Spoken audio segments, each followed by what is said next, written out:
This is The Way You Lead, a show for the new era of leaders who are ready to rise.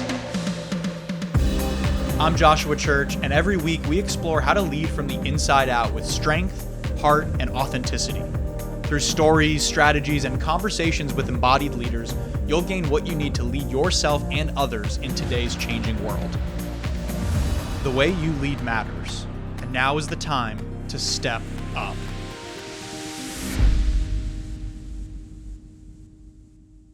All right, y'all, welcome back to the Way You Lead podcast. Today, I want to talk about something that comes up often when I'm in conversations with founders or with anybody that's in business or starting a business or entrepreneurs, and that's how to work with friends and family in business without ruining your relationships. It's something that it's a conversation that people have all the time. Never work with friends and family, or it's horrible to work with friends and family, or I always work with friends and family. So I want to share from my experience. I worked with friends and family, and I can say that I built a company with my cousin as a co-founder who's my friend, and we built through garage prototyping ideas to bringing a product to market to growing that to scaling that to $20 million in revenue and a team of 18 full-time employees to then, even more impressively, in my opinion, navigating the turbulent times and the eventual shutdown of that company and the dissolution and the wind down from all the legal side of things, from all of the layoff side of things and the operational side of things. We navigated all of that together, Rob and I, and we are closer now as a result of that. And we navigated all of that without having a blow up argument or conversation where we were bitter to each other, having any sort of fallout.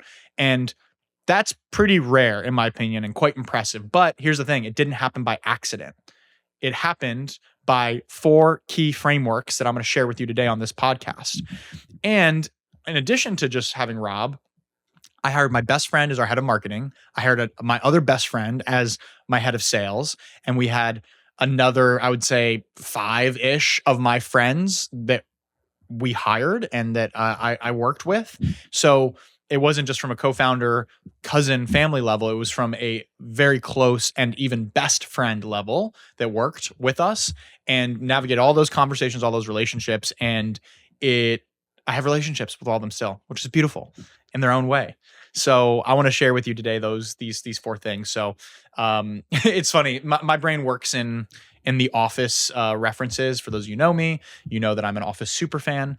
And so like random thought patterns will come up where the Office comes to mind. And I'm thinking about Michael Scott, how he talks about, I think it's when he's getting ready to leave in Goodbye, Michael. And he's talking about, he's like, because he's now going to build his family. He's like, Holly's my family now. Like, I'm going to live with her.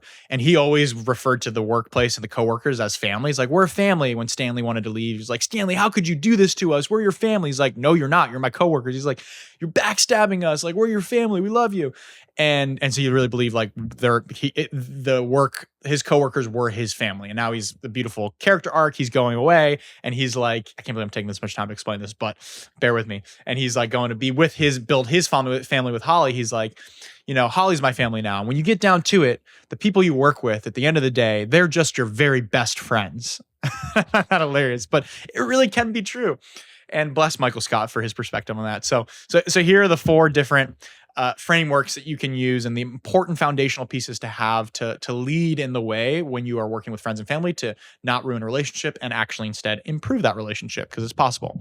So number 1, clarify your roles and your expectations. First and foremost, define who owns what and who makes what final calls. It has to be really clear. You have to constantly get aligned on this. So Rob and I did not start Edge Theory Labs together because we were cousins. We started Edge Theory Labs together because we had a complementary skill set that could help us bring this to market and operate this as a business. We just happened to be cousins. It was a bonus that we were cousins. And this is really important because I was just talking with a friend yesterday and she was like, I'm thinking about starting a business. I want to start a business with this friend. We're not quite sure what business, but like we're super aligned on the same wavelength and like it'd be fun to start a business together. And in my mind, I hear red alert, like red flag, do not do that. That is not the right way to start a business. But it makes sense why we think that because it's like this is someone I love or someone I trust or like we have a good relationship and we know each other. So like this can be great. Not the right reason to start a business with someone or become a co-founder with someone. Please do not do that way. Look at the skill sets. Do you have a complementary skill set? Will you be good business partners together first and foremost? And then, yes, it's important to have alignment on certain values and the way you want to operate things. Both must be true. But just because that first part's true does not mean you should do it. So it was very clear early on with Rob and I that we had great complementary skill sets, and it was very clear what we would focus on. So for example, Rob was, since he was a kid, he was always like looking under the hood of cars, or he was tinkering and breaking things down, building them apart. He's a quasi engineer. And so he was going to build the product itself and work with our suppliers overseas and work with the engineering to like design the product that was going to work, because nothing existed like the Edge Tub before we launched it. And so we had to build it using other parts that existed. We had to put it together to build something new. And that to me, and like communicating with our vendors in China and all the different people we were working with and finding the right partner to go with, like way over my skis, way over my head, that feels like I feel claustrophobic when I think about that. That's very restrictive and constricting to me to think about, and not something I want to focus on. Then on the other side of things, when it comes to having a vision for building a brand and telling the story and selling the features in a way that makes sense, like that I find really intriguing and exciting. Or like, how do we build a social media presence that we can really, how do we find the right people to work with? I love that. That excites me. That lights me up. That makes Rob terrified, right? He does not want to focus on doing that whatsoever. The same way I don't want to focus on the stuff that he was doing: operations, finance, admin, product, customer service, So for us, we had a very complementary skill set, and it was very clear the lanes that we were running in, kind of like left brain, right brain type of thing. So it was very, very clear, and that made it easy. That made it really easy. But we were always constantly clarifying our roles and responsibilities, and there was some crossover. Like customer support, for example, was one of those areas of crossover because it required a lot of tact, a lot of people skills, a lot of communication, which is the stuff part of my skill set, and it also required a lot of technical troubleshooting and support and systems and operation and Rob's team. So it required both of us on that, but it was constantly very clear, and we were constantly re-clarifying our roles and responsibilities, especially with who makes what decisions. And so that's the first thing, is clarify your roles, and don't go into business with someone just because you like them or their family or their friend or they're right there, because that's what a lot of people do, but go in because you have that complementary skill set. So that's number one. We always said we are cousins first, and we are co-founders first, and we happen to be cousins. Number two is over communicate your expectations and boundaries. Constantly over communicate expectations and boundaries. So important. So firstly, starting from a boundary standpoint, like it's important to know, especially if someone's your friend or your cousin, like we would see each other, we'd hang out a lot too, of like, is this like a work conversation, or are we hanging out? Like, to be able to have that separation and discernment between the two was really important for our relationship as friends. And even when it came to working with Kat, for example, who was our director of marketing and one of my closest friends, one thing that I did that was really helpful was I would be like, this is CEO Joshua speaking for a second. Like I would literally this is me putting on my CEO hat for a second. Like, let's have this conversation, or I want to give you feedback from like CEO perspective, who has a certain fiduciary responsibility to our board of directors, to our investors, our shareholders, and the business's best interest. So the way that I show up in that conversation is going to be different than like me as a friend, right? And so I'd be like, all right, this is me putting on my friend Joshua hat. Like, I'm speaking to you as friend Joshua here. Like, let's be real on these couple things, or I want to talk to you as friend Joshua here. Let's go for a walk around the building, but as friend to friend, versus like as our one-on-one energy. And same person, but slightly different perspective. And it's helpful to know where that person is coming from as a friend or as a coworker or co-founder, because there is a healthy separation that we need to have there. So that was very helpful. And then from an expectation standpoint as well with Rob, one thing that we did early on is, and I think it's very important for founders to do early on, either if you're doing it solo, especially if you have a co-founder, but really even if you're doing it solo, if you're starting a business, like what's your desired outcome? Like, what's your expectation? What do you want out of this? What's best case scenario? So Rob and I had this conversation early on. We even did like a little retreat around it. We went out to Joshua Tree and went into the hot springs, and we were like chilling in the hot springs of like, we were dreaming up, like, what's your best case scenario? And the reason why this was important, especially for us in launching a product business, is that if there's different outcomes and different things that we want, different expectations we have. So for example, like if I wanted this to be a business that was a super steady, profitable, slow burn, like cash flow positive lifestyle business, that's a very different approach and expectation than if Rob, for example, wanted to build a business that was like, raise a lot of money, build fast, burn fast, and turn it around and sell it in 2 to 3 years for a lot of money and then cash out. Two very different businesses, two very different ways that we would make decisions, very different ways in how we would go about running that business, fundraising for that business, taking on certain amounts of debt versus equity, like all of these different things are downstream from that conversation. And we were able to align on that conversation. And we kind of, our alignment was like somewhere in the in-between of like, we want to have an outcome. We want to be able to create liquidity events for ourselves, to be able to create cash and generate returns for ourselves and for investors. Like, we want to do that. So we'll probably raise some money. We'll probably, build and take some shots, but we don't want to be like super aggressive and like go, fundraise $15 million and just throw it right at this and like try to hit this window and then get out and crash or burn doing that, basically, which is an approach that people take and it can work. So we were kind of like in that somewhere in between. And we were constantly reevaluating, realigning on these expectations, because when it came to fundraising, we fundraised $1.2 million at our time at Edge. And when it came to actually make a fundraising push, we had to realign on that and we had to shift that a little bit. And it did shift, but we constantly had those communications. So that's over communicate expectations and boundaries. And the last part I'll say around this too, this is more relevant if you are someone who may be hiring a friend or family member. So I want to just talk to you for a second. If you are considering hiring a friend or family member, or there's friends or family members you work with, this is really important, is crawl, then walk, then run. So most people just want to run. It's like, all right, cool. Like, I want to hire you. Great. Come on, let's go. Full speed ahead. Don't do that. Instead, crawl first, then walk, then run.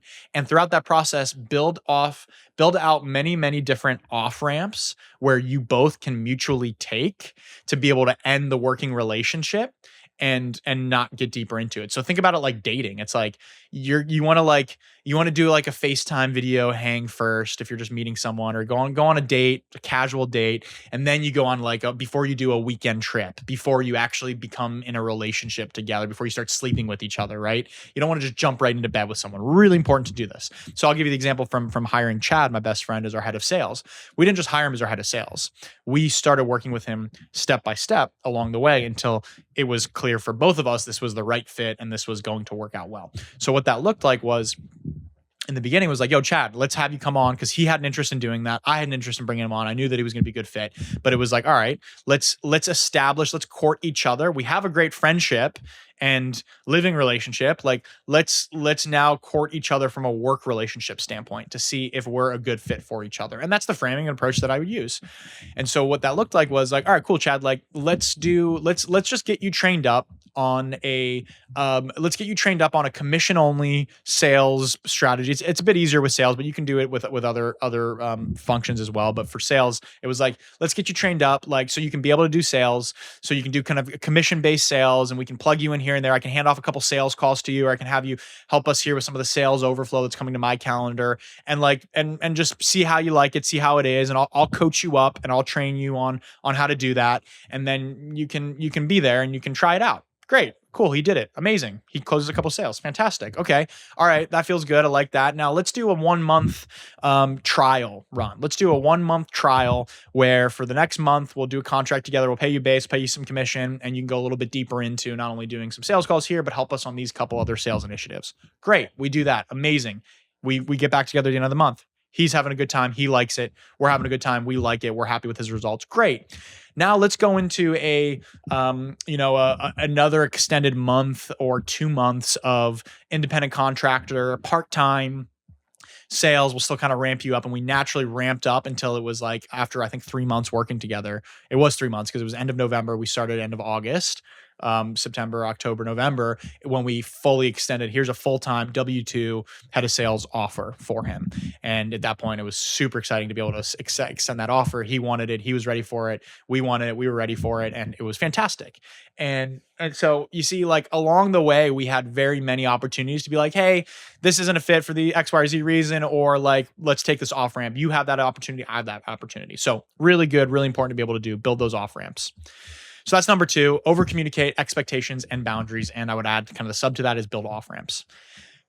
Number 3, let me just go back to that build off ramps for a second as well, because that can work in a co-founder relationship of like, let's do this thing and have that hard conversation up front of like, what happens if we get into this and 6 months in, you decide, I don't want to do this anymore, or I decide I don't want to do this anymore. How do we handle that?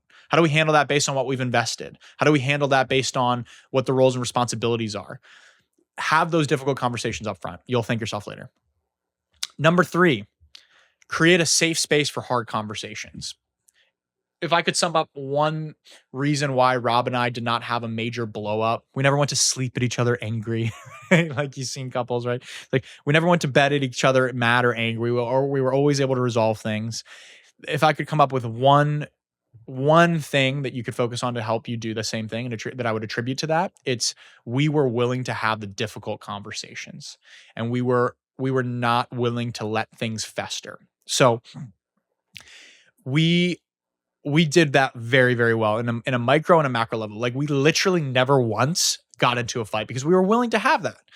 The closest that we came to a fight was once we were in an exec meeting, and this was like things were kind of we were in that stagnation point. Things were not looking good from a business perspective, and we were with our executive team, and I was feeling like Rob was super defensive. He was feeling like I was super defensive, but we were just clearly like our energy was like this. It was like very combative. And one thing that I appreciate about Rob and I and our perspective is that we usually always disagreed with each other, but we came to the same conclusion at the end of the day. We had very different opinions on things. I would think, plan A would be the way to go. He would think plan B would be the way to go. And we would usually create a plan C as a result. Or through talking it out, he would end up deciding, you're right, plan A is good. Or I would end up deciding, you're right, plan B is good. Let's go with that. And we never had a hill that we were willing to die on. It was like this way. We were always willing to talk about it. And through talking about it, and this is a big key when working with people, if you're hiring people or executive team members or co-founders, is that you don't want everyone around the table to agree with you all the time. That's not what people are there to do. When you're building a leadership team, you want people that have different perspectives. You want people to disagree with you. Then at the end of the day, you make the right decision. But it's very helpful to have those alternative perspectives. And Rob and I would always have an alternate perspective. And it's funny, but a lot of times we would flip where it was like, I would have the perspective that I would expect him to have, and he would have the perspective that he would expect me to have. Like we would see things from different perspectives. So it was always really helpful, and we played that mirror for each other, which was great. But there was one time in an exec meeting where it was like we were coming at it like this, not just from the perspective, but like the energy. It was very clearly like you're pissing me off. And so instead of letting that fester, like right then and there, I even said, guys, to the rest of the exec team, guys, I'm sorry. Like, Rob, let's step out and have a quick conversation. Like, let's clear this out real quick. And they're like, yeah, please, sure. Because you could feel it in the air. The tension was in the room. It was uncomfortable. Like nobody wants to be part of that. I didn't like it. Rob didn't like it. The team didn't like it. Not a good look. So I said, guys, well, hold on one second. So Rob, let's step out. So Rob and I step out, and I'm like, dude, what the hell? Like, what the hell? And he's like, what do you mean, what the hell? What the hell, you? And it's like, it was very clear. It was like, I was like, you're being defensive. You're being pessimistic about this. He was like, you're being defensive. You're being pessimistic about this. I'm like, okay, we both feel that way. Like, okay, let's clear it out. Like, all right, so I'm sorry. I'm sorry you feel that way. Like, I'm not trying to do it. Like what I'm cautious of is this perspective. And he's like, cool. I hear you. Thank you for saying that. What I'm cautious of is this perspective. Where I'm coming from is here. It's like, okay, cool. That's helpful. Thanks. Let's get back. Like, we're on the same team. Like, I love you. Let's go work this out. Like, we got this. We go back into the room, and we were able to like dissolve that energetic charge and still work through the conversation. It was so helpful. So, I mean, that's a beautiful leadership story and perspective there of just like in real time, we went and cleared the air. We didn't let it fester or create this drama where now our executive team's like, oh shit, our co-founders are having a split and they're seeing things differently. Like this is imploding and the business is going to explode. So we cleared the air and we created safe space for those hard conversations all the time. And it would be really uncomfortable too. Some of these conversations where we would be giving and receiving feedback of like, it's hard to give feedback. It's hard to receive feedback from someone you love on a professional level, but we were both open to it. You have to be open to it. And we would say like, are you open to receiving some feedback on this? Again, this is from co-founder standpoint. Something that I'm noticing is XYZ. I'll do a whole nother episode on giving feedback because I think that's important. I'm going to write that down on how to give and receive feedback. And we were willing to do that. And we were willing to have those difficult conversations. And one thing that always helped was clearing the air. And something that we would say, and this is a helpful communication technique as well, is, hey, Rob, can you help me clear something, please? Because I'm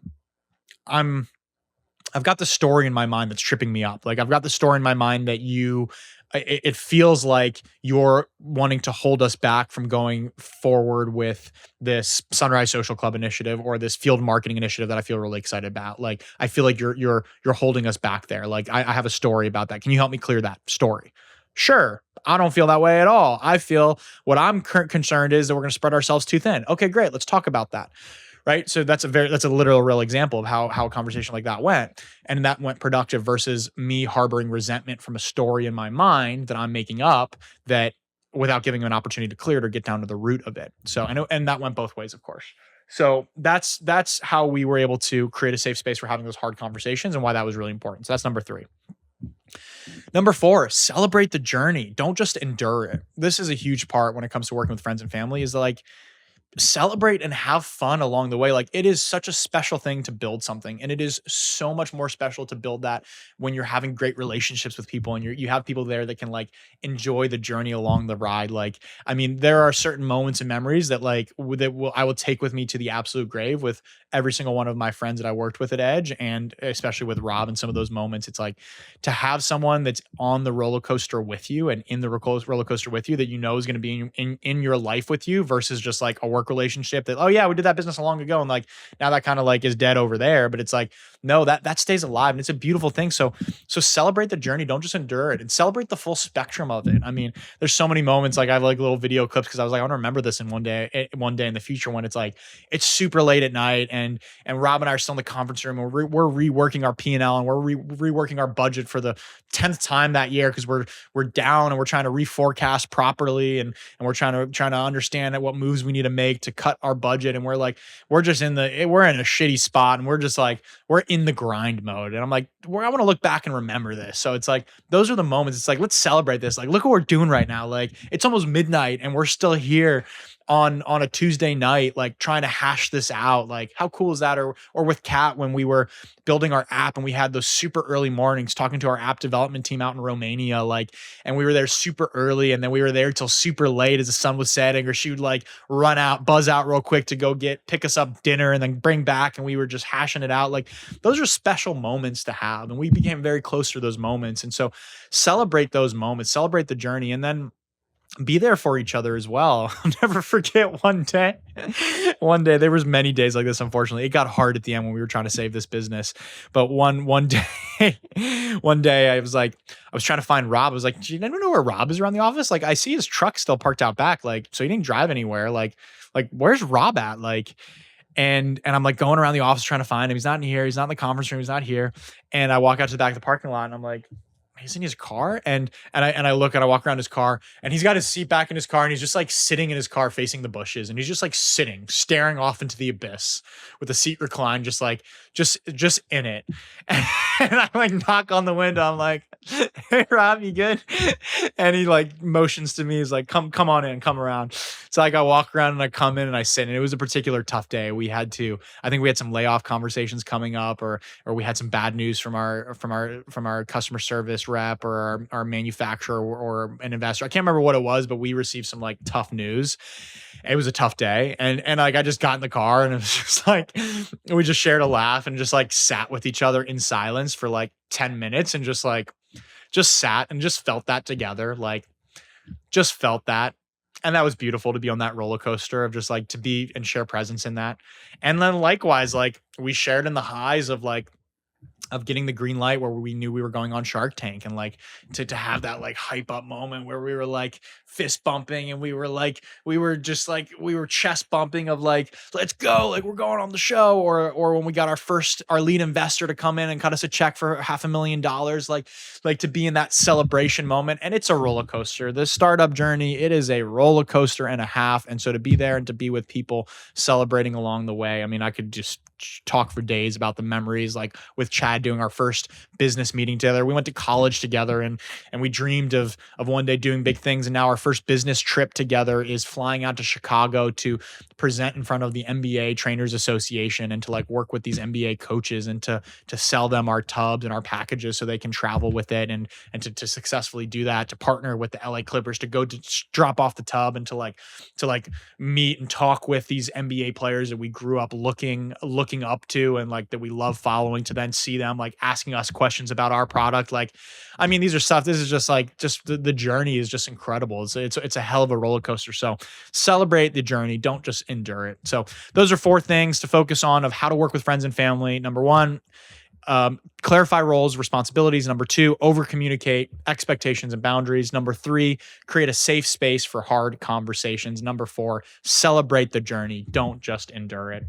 All right, y'all. Lots of love. Hope this helped. And I'll be doing some more episodes like this, opening up the curtain behind some more of our processes and frameworks at Edge that helped us build, and the things that I wish I had and I learned through the hard-won lessons of unsuccessfully saving the business and having to go through a wind down process and moving through that process. So much love, and I'll see you guys next time.